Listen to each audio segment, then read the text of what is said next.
Today we have a very interesting passage here where the people come to Jesus and they try to trap him once again. You see, last time we saw how Jesus was being questioned about his authority. Now they're coming to question him. The scribes, the chief priests, they all want to come and attack Jesus, and so they come and ask him another question. So they asked him, "Teacher, we know that you speak and teach rightly and show no partiality, but truly teach the way of God. Is it lawful for us to give tribute to Caesar or not?" But he perceived their craftiness and said to them, "Show me a coin. Whose likeness and inscription has it?" They said, "Caesar's."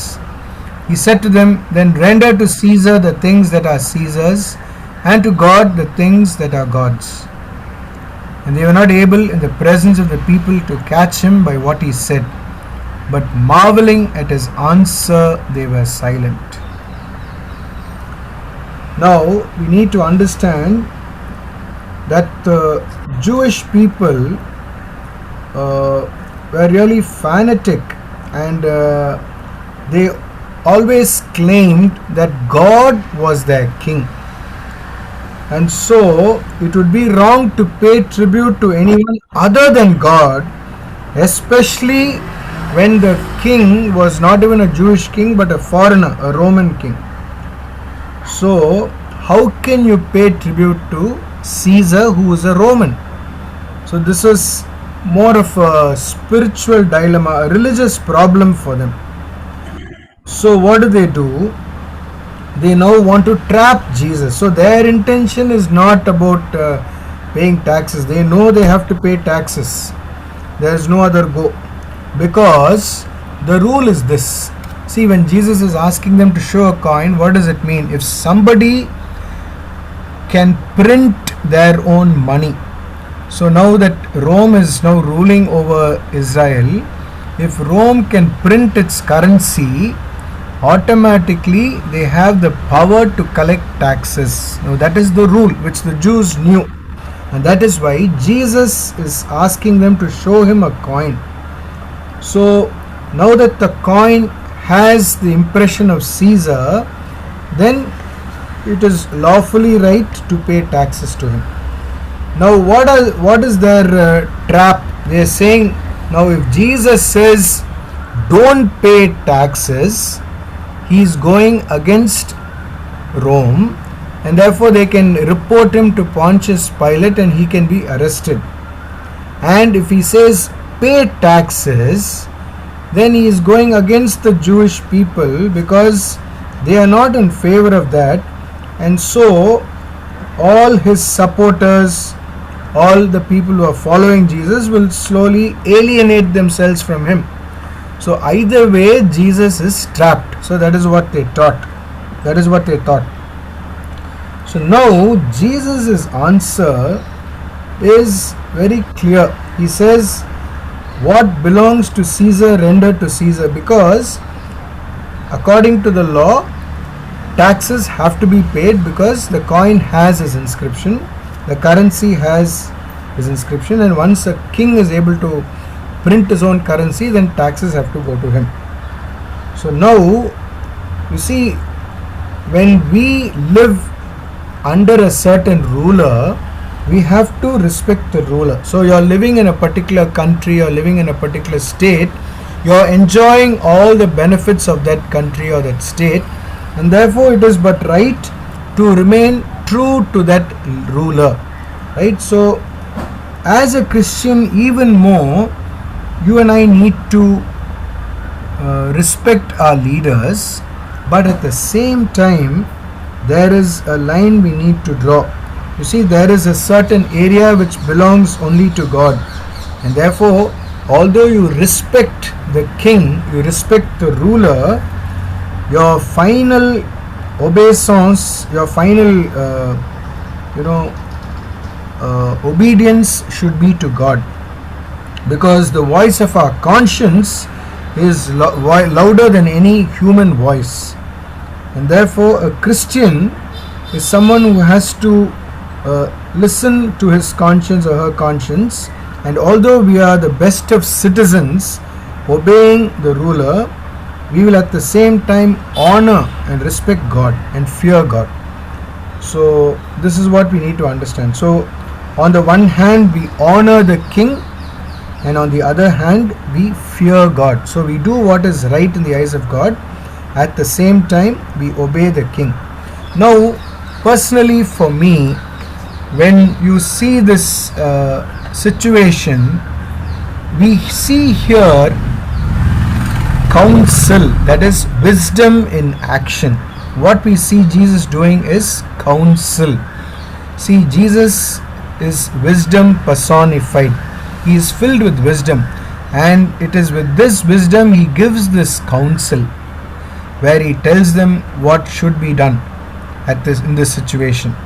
Now for me this particular situation is very beautiful. Why? Because in our own lives, when we have a yes no question, no, should I do this or should I not, no, should I go here or should I not, when I have a question with a yes no situation, what turns out finally is a third option.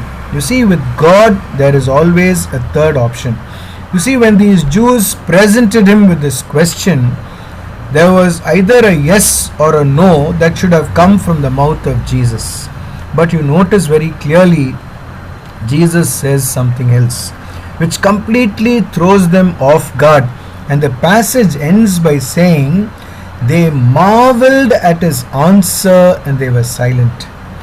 So also for us in our own lives, when we are faced with a situation like a do or die, God gives us a third option.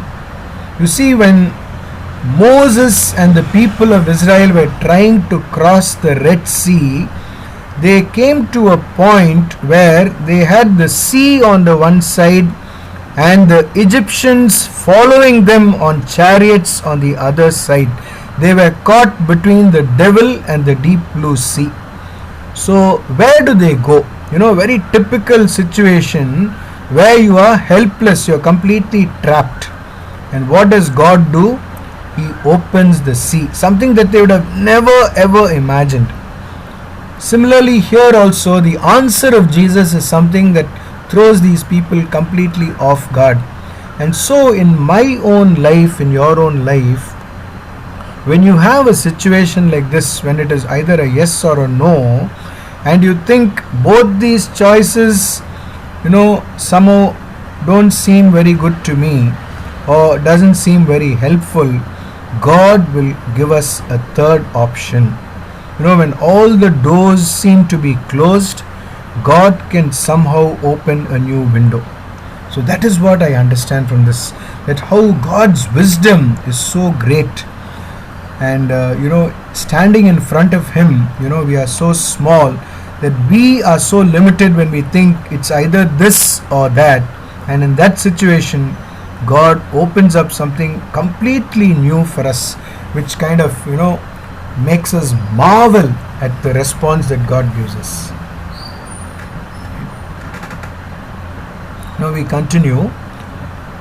After these people have gone, now another group of people come to Jesus. There came to him some Sadducees, those who say that there is no resurrection. And they asked him a question saying, Teacher, Moses wrote for us that if a man's brother dies, having a wife but no children, the man must take the wife and raise up children for his brother. Now there were 7 brothers. The first took a wife and died without children, and the second and the third took her, and likewise all 7 left no children and died.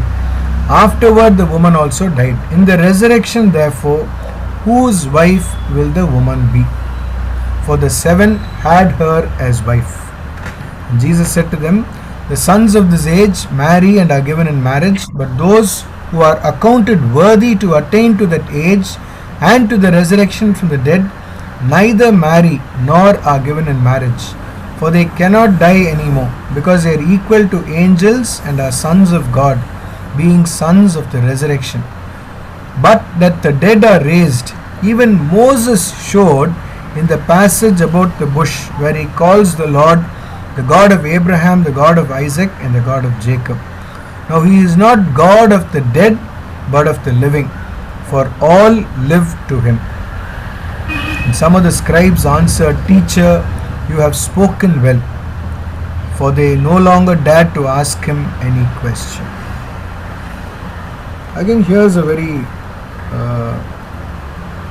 difficult situation, because I'll tell you why. We'll come to that very soon. See, the Sadducees were people who believed only in the Mosaic law. For them it was only the Torah, the first 5 books of the Bible. They did not even regard the books of the prophets. You see? So for them everything was contained in the law of Moses itself, nothing more than that. And so for the Sadducees there was no question of life after death, and they did not believe in the resurrection. They did not believe in angels or spirits. That was their stand. Whereas for the Pharisees, they believed in all this. So the Pharisees, they had not only the Torah, they also had the prophets, and for them resurrection, believing in spirits and angels, all that was all part of their faith. Okay, now the Pharisees, they believed that God was in control of their life, and after death God will judge them and so on. But for the Sadducees, they believed in an unrestricted free will. That means after death there is nothing, so you enjoy your life, you do what you want. Now the Pharisees believed and hoped in the Messiah, whereas the Sadducees did not. And so if the Messiah comes, it would only be a disturbance to their already ordered lives. It will all be a confusion and a mess for them. So they did not care about this, they didn't believe in this. Okay, so now the Sadducees come to Jesus with this question about a woman having 7 husbands, and finally whose wife will she be?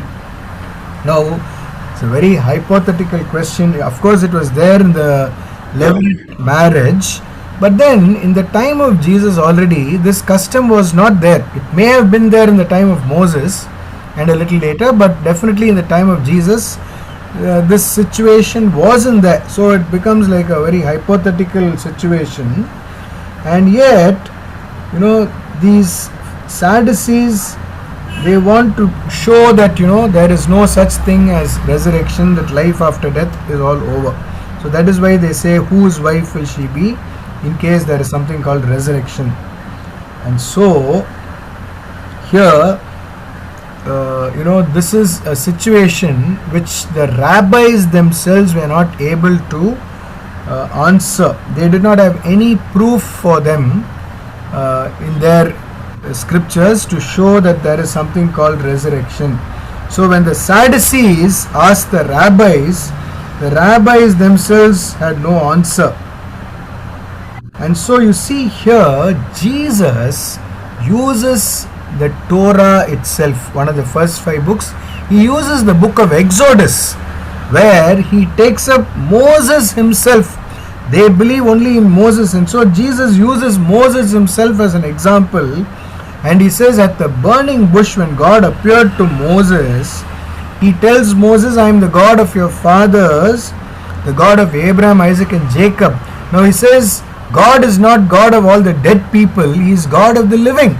So all these people who died before you, Abraham, Isaac and Jacob and all the others, they are no longer dead, but they are not dead, but they are alive. And therefore there is something called the resurrection. Okay. Now moreover, we need to understand that in the resurrected body, it's not the same as the human body. That is what Jesus is saying. So he is saying, when you die, you become like the angels. You not anymore got this human form and not You're not going to have the same flesh when you go to heaven. It's a completely different situation. Jesus will even go on to say there is no marriage in heaven. You see, so there is no question of gender and having any relationship in heaven. So it is something that is beyond our understanding. And so Jesus is here telling them that you're thinking in a very human and worldly way about the resurrection. So the resurrection is there, number one, and number two, it is going to be a totally different experience which you cannot understand here. And so what is our take on this? You see, when we talk about resurrection and when we talk about all those who have experienced heaven, for instance, Paul, when he speaks about heaven, he says, God has prepared a place for us, something which no eye has seen, no ear has heard, and something we cannot grasp with our human mind. It is beyond our understanding. Now, I would just like to compare this with the fetus in the womb of a mother. Now, a fetus for the first 9 months when it is living in the mother's womb, that is its world. It's so comfortable there, it's so happy there, so peaceful. It cannot even imagine the world outside. You see, can you ever compare the womb of a mother to the entire universe? See, once you come out of the mother's womb, the universe is so huge and so different from how it was in the mother's womb. The mother's womb was so limited. It was so small, so limited, and yet the baby was so happy. It cried when it came out of the womb, right? All of us cried because we did not want to leave the comfort of the womb and enter into an alien world. We were so scared. Now, when we think of death, often we always say, oh, death, what will happen after we die? But remember, we believe, our faith says there is a life after death. And so, resurrection and life with God is going to be something unimaginable, something we cannot even imagine. So there's no point trying to understand how it will be. Just as I gave you this comparison between the womb and the world outside, so also life here on earth and the life afterward in heaven is something we can never compare, where there is no limitation of space and time. We live in a space. We live in a space where we don't know how it will be to travel, and we will have no concept of time. It will be totally different, and therefore we need to understand that God exists in a far greater realm, and this journey here on earth is nothing compared to what we're going to experience in glory. And so we need to look forward to this. And unlike the Sadducees who had no idea about life after that, or were not interested or did not believe in the resurrection, unlike them, we should be a people who should look forward to meeting our Lord in heaven, because that state will be 1,000,000 times greater than what we experience here on earth. As we read in the book of Revelation, there will be no more tears. Every tear will be wiped away, and we will see God face to face. Something that we don't do now. We only believe in faith, but when we die, we will encounter God, and that will be our greatest joy. Praise God.